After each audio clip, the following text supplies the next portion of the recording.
একটি পাতা দিয়ে আপনার মুরগিকে আপনি পুরো গরমকাল সুস্থ রাখতে পারবেন এবং কি মুরগির বাচ্চাকেও সুস্থ রাখা সম্ভব এই একটি পাতা দিয়ে। আসসালামু আলাইকুম, মাসিদ সাইকা আছি আপনাদের সাথে নতুন একটি আলোচনা নিয়ে উপস্থিত হয়েছি। আশা করি আপনারা ভালো আছেন। আজকের ভিডিওর টপিকটি একটু সুন্দরভাবে বলার চেষ্টা করব আর খুবই গুরুত্বপূর্ণ, কেননা এই ভিডিওতে বলতে যাচ্ছি পুরো গরমকালে কি করে আপনারা মুরগি বাচ্চা এবং মুরগিকে উভয়কে আপনারা কি করে সুস্থ রাখতে পারবেন। জানতে হলে দেখতে হবে পুরো ভিডিও। যারা চ্যানেলে নতুন, চ্যানেলটি সাবস্ক্রাইব করে দেবেন, যারা করেছেন ধন্যবাদ। তো বন্ধুরা, কথা না বাড়িয়ে চলে যাই মূল আলোচনা। গরমকাল বর্তমানে চলে এসেছে, চারদিকে দেখা যাচ্ছে মুরগি রক্ত আমাশয়, তারপর দেখা যাচ্ছে মুরগির পাতলা পায়খানা, ডায়রিয়া, এসব সবুজ পায়খানা, হলুদ পায়খানা এগুলো করতেছে আর এগুলো মুরগি অসুস্থ হয়ে পড়ছে। তো সেই অবস্থায় আপনাদের করণীয় কি? আপনাদের করণীয়টা আপনারা আগে থেকে প্রয়োগ করতে হবে, তাহলে আপনার মুরগির বাচ্চা কিংবা মুরগি আর এরকম সমস্যাতে সম্মুখীন হবে না। মুরগির বাচ্চা কিংবা মুরগিকে সুস্থ রাখতে হলে গরমকাল বলুন, শীতকাল বলুন, তবে গরমকালে মুরগি বেশি মারা যায়। বিশেষ করে দেখা যায় এইসব রোগে আক্রান্ত হয়ে, তারপর খাওয়ার থেকেও কিন্তু অনেক কিছু নির্ভর করে। আপনারা দেখা যায় অনেক সময় গরমকালে মুরগিকে অতিরিক্ত চর্বি জাতীয় খাবার দিয়ে থাকেন, যেমন গম, তারপর ফিড, এগুলো মূলত আপনারা ডিমের মুরগিকে দিয়ে থাকেন। আসলে এটা মোটেই উচিত নয়। গরমকালে আসলে দুপুরবেলা মুরগিকে ভিজা খাবার দেওয়া উচিত। আচ্ছা, আমি আগে বলবো যে এই পাতাটা দিয়ে আপনারা কি করে সহজে আপনারা চিকিৎসা করতে পারবেন।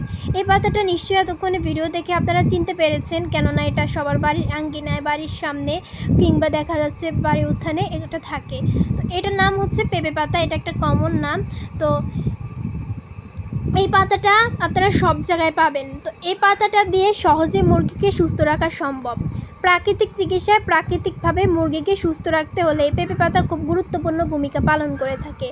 আর মুরগির বাচ্চাকে, বিশেষ করে মুরগিকে সুস্থ রাখতে খুব গুরুত্বপূর্ণ ভূমিকা পালন করে। পাতাটা খাওয়ালে আপনার মুরগি আর এইসব রোগে আক্রান্ত হবে না।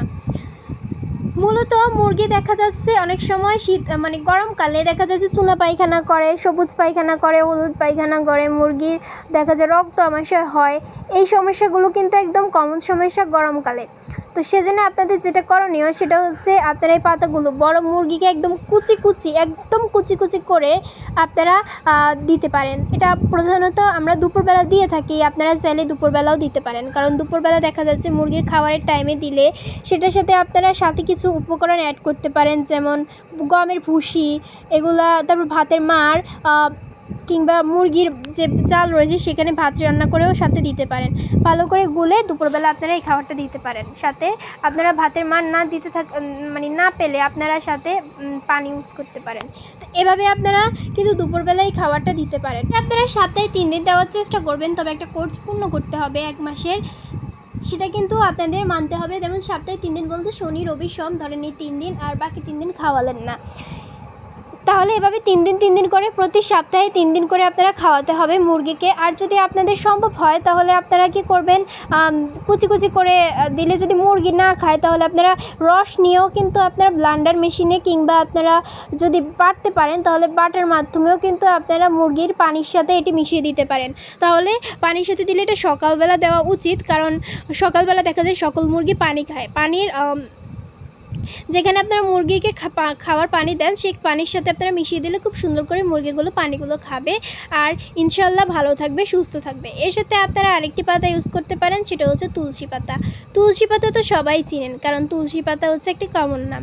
তুলসী পাতা সকলের বাসায় থাকে, কিংবা যাদের নাই তারা কিন্তু আপনারা একটা তুলসী গাছ কিনে সেটা আপনারা রোপণ করে নিতে পারেন, কারণ তুলসী পাতা কিন্তু মুরগি পালনে খুবই গুরুত্বপূর্ণ ভূমিকা পালন করে। সম্পূর্ণ প্রাকৃতিকভাবে মুরগি পালন করতে হলে তুলসী পাতা, পেঁপে পাতা এগুলো খুবই গুরুত্বপূর্ণ ভূমিকা পালন করে। যদি আপনার বাড়িতে না থাকে তাহলে আপনারা কিনে চারা রোপণ করে নেবেন। তো তুলসী পাতাটা কিন্তু আপনারা সাথে 2-3টা পাতা আপনারা ভালো করে ব্লান্ডার করে যদি দিতে চান তাহলে দিতে পারেন, আর যদি ব্লান্ডার করে ছাড়া দিতে চান তাহলে দিতে পারেন। তো এভাবে কিন্তু আপনারা খাওয়াবেন। এখন আমি বলবো যে মুরগির বাচ্চাকে আসলে কি করে খাওয়াবেন। মুরগির বাচ্চাকে সুস্থ রাখতে হলে মুরগির বাচ্চা দেখা যায় গরমে আমাশয় হয়ে পড়ে। তো আমাশয় হওয়ার আগে আপনারা মুরগির বাচ্চাকে এই পাতাটা খাওয়াবেন, পেঁপে পাতা। এই পাতাটা মুরগির পালনে খুবই গুরুত্বপূর্ণ ভূমিকা পালন করে। মুরগির বাচ্চা যদি দেখা যায় মানে সুস্থ থাকা অবস্থায় কিন্তু আপনারা সপ্তাহে 2 দিন করে এই পেঁপে পাতার রসটা মুরগির বাচ্চাকে খেতে দিবেন। একটা কচি পেঁপে পাতা ভালো করে ব্লেন্ডার করে নেবেন। এবার আপনার মুরগির বাচ্চা ততগুলোকে আপনারা ভালো করে পানির সাথে মিশিয়ে দেবেন। মুরগির বাচ্চা সাধারণত পাতাটা খেতে চায় না, সেজন্য আপনারা কি করবেন, মেশিনে ব্লেন্ডার করে কিংবা আপনারা বেটে সেখানে কিন্তু দিতে পারেন। তো আপনারা কিন্তু এটা সপ্তাহে 2 দিন আর আপনারা একটা কোর্স পূরণ করবেন। এখন বলবো আপনাদের গরমে করণীয় কী করলে মুরগি সুস্থ থাকবে। মুরগিকে গরমে সুস্থ রাখতে হলে দুপুরবেলা ভেজা খাবার, সকালবেলা শুকনা খাবার এবং বিকালবেলা শুকনা খাবার দেওয়া উচিত। শুকনা খাবারগুলোর মধ্যে অন্যতম রয়েছে, সকালবেলা দিবেন আপনারা ধরেন ভুট্টা ভাঙাটা দিতে পারেন। তারপর পানি তো দিবেনই, কারণ গরমকালে মুরগি প্রচুর পরিমাণে পানি খায়। যাদের বাসার চারপাশে পুকুর রয়েছে যেমন আমাদের, তারপরে আমরা পানি দিই। দেখা যাচ্ছে বড় একটা লিটার পানি ভর্তি করে দিলে সেগুলো শেষ হয়ে যায়, তবে আমরা 2 ঘন্টা পর পানি পরিবর্তন করে দিই। কেননা দেখা যায় পানিতে হয়তো মুরগি ময়লা করে ফেলে, সেই ময়লাযুক্ত পানি খেলেও কিন্তু মুরগির আমাশয় হতে পারে। তারপর দেখা যায় মুরগিকে অনেক সময় আপনারা পানি দিতে চান না, ময়লা আবর্জনা পানি দিয়ে রাখেন, এর জন্য কিন্তু মুরগি রোগ আক্রান্ত হয়ে পড়বে। মুরগি যেখানে রাত্রেবেলা রাখেন, আপনার মুরগি যদি বেশি হয় তাহলে ফ্যানের ব্যবস্থা করুন, কারণ এখন দেখবেন আস্তে আস্তে আরও বেশি গরম পড়বে। মুরগি কিন্তু হিট স্ট্রোক হয়ে মারা যায়, যেটা আপনারা অনেকে অবগত আছেন কিংবা অনেকে অবগত নন, তাই আমি বলে দিলাম। তো অবশ্যই একটা ফ্যানের ব্যবস্থা করবেন। যখন অতিরিক্ত গরম দেখা যাবে তখন আপনারা ফ্যানটা চালু করে দেবেন, তারপর কিছুক্ষণ রেখে 10-15 মিনিট তারপর ফ্যানটা বন্ধ করে দেবেন। তারপর লিটার ব্যবস্থাপনা ভালো রাখুন। মুরগি যেখানে মলত্যাগ করে সেই স্থানটা আপনারা 2 দিন পর কিংবা 1 দিন পর পরিবর্তন করুন। যদি লিটারের কারণেই মুরগি দেখা যায় অনেক রোগে আক্রান্ত হয়ে পড়ে, লিটারের কারণে মুরগি অসুস্থ হয়ে পড়ে, লিটারের কারণেই দেখা যায় মুরগি মারা যায়, তো সেটাও কিন্তু আপনাদের মানতে হবে। লিটার ব্যবস্থাপনা থেকে অনেক কিছু নির্ভর করে। গরমকাল বা শীতকাল যেটাই বলুন, লিটার ব্যবস্থাপনা ভালো রাখলেই আপনার মুরগি সুস্থ থাকবে। এছাড়া রয়েছে আপনার মুরগিকে আপনারা দুপুরবেলা ভিজা খাবারের মধ্যে যেটি দিবেন সেটা আসলে আমি বলে দিয়েছি প্রথমে। আর বিকালবেলা আপনারা মুরগিকে তাড়াতাড়ি ঢুকাবেন না, মানে আজান দেওয়ার আগে, মাগরিবের আজান দেওয়ার আগে আপনারা ঢুকিয়ে ফেলবেন। আর মুরগির খামারের উপরে যে তেল পার এগুলো দিয়েছিলেন সেগুলো এখন সরিয়ে নেবেন, কারণ এগুলোর এখন কোনো প্রয়োজন নেই।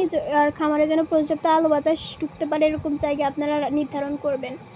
এভাবে যদি নিয়ম মেনে চলেন, আর অবশ্যই মুরগিকে পরিষ্কার পাত্রে খাবার পানি দিবেন, তাহলে দেখবেন সঠিক পরিমাণে যদি আপনারা খাদ্য সরবরাহ করতে পারেন, সঠিক পরিমাণে যদি আপনারা খাবার পানি দিতে পারেন, তাহলে ইনশাল্লাহ আপনার মুরগি সুস্থ থাকবে। মুরগি কিংবা মুরগির বাচ্চা যেটি অসুস্থ, যেটি হাঁ করে নিঃশ্বাস নেয়, যেটি চুনা পায়খানা কিংবা রক্তম আসে, সেগুলোকে আপনারা আলাদা করে ফেলুন, না হলে সেটি থেকে অন্যগুলো মুরগির বাচ্চা কিংবা মুরগিতে ছড়িয়ে পড়বে। একটা রোগ আক্রান্ত মুরগিকে যদি আপনারা ভালো মুরগির সাথে রাখেন তাহলে সেটা কিন্তু সেই রোগটা কিন্তু ভালো মুরগির সাথে ছড়িয়ে পড়বে। আশা করি বুঝতে পেরেছেন। এভাবে পালন করুন, মুরগিকে সুস্থ রাখুন। গরমকাল শীতকাল কোনো কিছুকে আপনারা মনে করবেন না, ভয় পাবেন না। আপনারা সঠিক নিয়মে মুরগি পালন করুন, মুরগি ভালো থাকবে ইনশাআল্লাহ। আজকের ভিডিওটা আপনারা কতটা উপকৃত হয়েছেন অবশ্যই কমেন্ট করে জানাবেন। বন্ধুরা, আমাদের মুরগিগুলোর জন্য দোয়া করবেন আর আমাদের জন্য দোয়া করবেন। আজকের ভিডিওটি আর বেশি দীর্ঘায়িত করব না। যারা এই পর্যন্ত ধৈর্য ধারণ করে দেখেছেন ধন্যবাদ। আসসালামু আলাইকুম, আল্লাহ হাফেজ।